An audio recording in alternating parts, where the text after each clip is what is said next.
August மாதம் 25ஆம் தேதி, பொதுக்காலம் 21வது ஞாயிறு. யோவான் செய்தி 6வது அதிகாரம் 60 61 உள்ள இறை வசனங்கள். அவருடைய சீடர் பலர் இதை கேட்டு அவர் ஏற்றுக்கொள்ள கடினம், இவர் பேச்சை கேட்டுக்கொண்டிருக்க முடியாது. இது பற்றி தம் சீடர் முணுமுணுப்பதை இயேசு உணர்ந்து அவரிடம், நீங்கள் நம்புவதற்கு இது தடையாக இருக்கிறதா? அப்படியானால் மானிட மகன் தாம் முன்பு இருந்த இடத்துக்கு ஏறி செல்வதை நீங்கள் கண்டால் உங்களுக்கு எப்படி இருக்கும்? வாழ்வு தருவது தூய ஆவியே, ஊனியல்பு ஒன்றுக்கும் உதவா கூறிய வார்த்தைகளால், நான் கூறிய வார்த்தைகளால் வாழ்வு தரும் ஆவி கொடுக்கின்றன. அப்படி இருக்க நீங்கள் சிலர் என்னை நம்பவில்லை என்றார். நம்பாதோர் யார் யார் என்பதும் தாம் காட்டி கொடுப்பவர் யார் என்றும் இயேசு தொடக்கத்திலிருந்தே அறிந்து தெரிய வந்தது. மேலும் அவர், இதன் காரணமாக தந்தை அருள் கூர்ந்தாலுடைய அன்றி யாரும் இந்த வர இயலாது என்று கூறினார். அன்றே அவருடைய சீடர்கள் பலர் விட்டு விலகினர். அன்று முதல் அவரோடு சேர்ந்து செல்லவில்லை. இயேசு 12 சீடர்கள் நீங்கள் நினைக்கிறீர்களா என்று கேட்டார். சீமோன் பேதுரு, யாரிடம் செல்வோம்? மறுபடியாக, ஆண்டவரே, நாங்கள் யாரிடம் செல்வோம்? நிலை வாழ்வளிக்கும் வார்த்தைகள் மட்டும்தானே உள்ளன. நீரே கடவுளுக்கு அர்ப்பணமானவர் என்பதை நாங்கள் அறிந்து கொண்டோம், அதை நம்புகிறோம் என்றார். கிறிஸ்துவில் பிரியமான சகோதர சகோதரிகளே, யோவான் 6:63 சொன்னது, வாழ்வு தருவது தூய ஆவியே, ஊனியல்புக்கு ஒன்றும் உதவாது நான் கூறிய வார்த்தைகள் வாழ்வு தரும் ஆவியை கொடுக்கின்றன. வாழ்வு தருவது தூய ஆவி. மனிதனுக்கு தேவனுடைய வாழ்வை தருவது ஆவியானது. ஏனென்றால் ஜீவாத்மாவை தொடக்கம் 2வது 7வது வசனத்திலே பார்க்கிறார். அந்த ஆவியை ஊதினார், அவன் ஜீவாத்மாக மாறினான். அந்த ஆவியை தான் உயர்த்த பிறகு கூட 21வது அதிகாரம் 20வது அதிகாரம் யோவான் 21வது வசனத்திலே பார்க்கும். அடைப்பட்ட அறையிலே மக்களை தோன்றி அவர்கள் மீது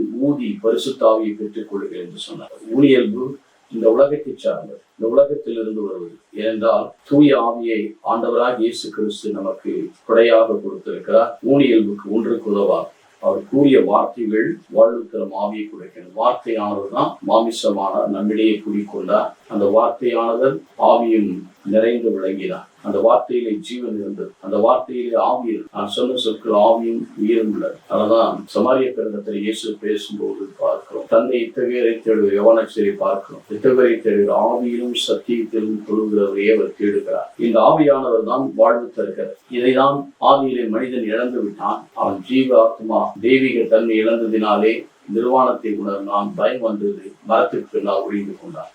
ஆனால் அன்றே இறைவன் வாக்குறுதி கொடுக்கிறார், உனக்கும் பெண்ணுக்கும் உன் வித்துக்கும் அவள் வித்துக்கும் பகை உண்டாக்குவேன், அவள் வித்தும் தலையை நசுக்கும், என்னுடைய குதிகாலை தீண்டுவா என்று சொல். அந்த இயேசு உலகிற்கு வந்தவர், மாமிசமாக வந்தவர். ஆனால் அந்த மாமிசத்திலே சாவுக்குரிய இந்த உடலை சாகாமைக்கும், அழிவுக்கு இந்த உடலை அழியாமைக்கும் நமக்கு வாழ்வு தந்ததினாலே அவர் சொன்ன சொற்கள் ஆவியும் உயிரும் உள்ளன. நான் கூறியது வாழ்வு தரும் ஆவியை கொடுக்கிறார். அதில் ஆவியலும். ஏனென்றால் இயேசு கிறிஸ்து வார்த்தையானவர் ஒரு பக்கம், வார்த்தை மறுபக்கம் ஆவியானவர். ஏனென்றால் பரிசுத்தாவினால் கருத்தரித்து கன்னிமரியாடம் இருந்திருக்கிறார். கன்னிமரியால் வார்த்தையை கருத்தரித்து பரிசுத்த ஆவியினால் இறக்கிறார். ஆகவேதான் அந்த ஆவியானவர் தான் வாழ்வு கொடுக்கிறார். அந்த ஆவியிலே அவர் நிலைத்திருக்கும் போதுதான் நாம் முதலே பார்க்கிறோம். அவர் திருமுழுக்கு பெறுகிற பொழுது கூட அவர் யோர்தானிலே இறங்கும் போது பாவிகளில் ஒருவராய் கருதப்பட்டாலும் திருமுழுக்கு பெற்றாலும் அவர் என்ன செய்கிறார்? வானம் திறக்கிறார். புலப்படுகிறவரில் பரிசுத்த ஆவியான புறாவின் வடிவிலே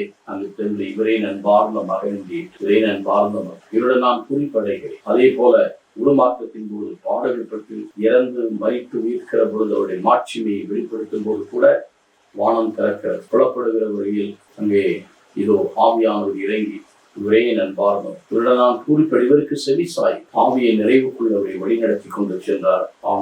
ஆண்டவராகிய பாலைவனத்துக்கு கூட சோதிக்க கூட அந்த ஆவியானவர் தான் அவர் கூட சென்றார். அவரை பலப்படுத்தி இந்த ஆவியானவர் தான். எச்சமணி தோட்டத்தில் பலப்படுத்தி இந்த ஆவியானவர் வனத்துதர் துணை புரிந்தார். ஆனால் அந்த ஆவியானவர் தான் இருந்தார்.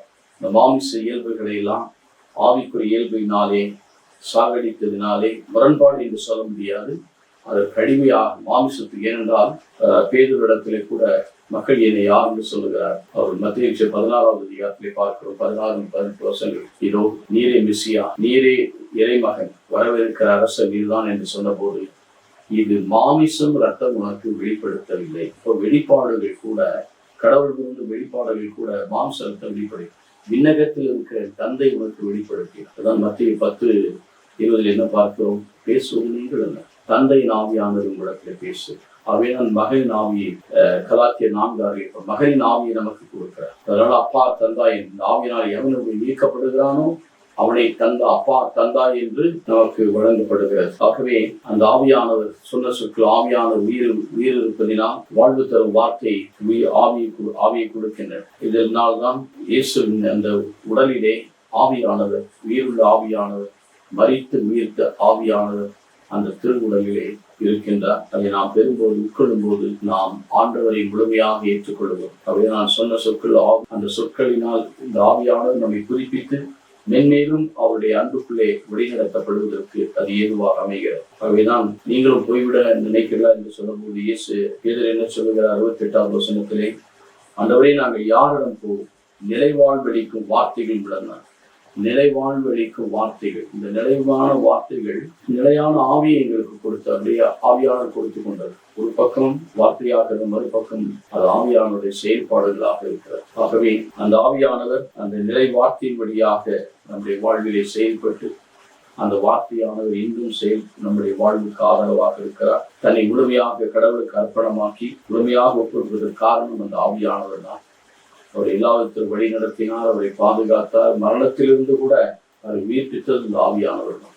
இன்றைக்கு அதே ஆவியானவர், பிறப்பிலே இயேசுவோடு இருந்த ஆவியானவர், வாழ்வின் ஒவ்வொரு கட்டத்திலும் சோதனையிலும் வெற்றியிலும் இருந்த அந்த ஆவியானவர், மரண தருவாயில் இருந்த ஆவியானவர். ஆனால் அந்த ஆவியானவரை பிதாவின் கையில் ஒப்படைக்கிறேன், ஆவியின் கையில் ஒப்படைத்ததன் காரணமாக அந்த ஆவியானவர் செய்தார்.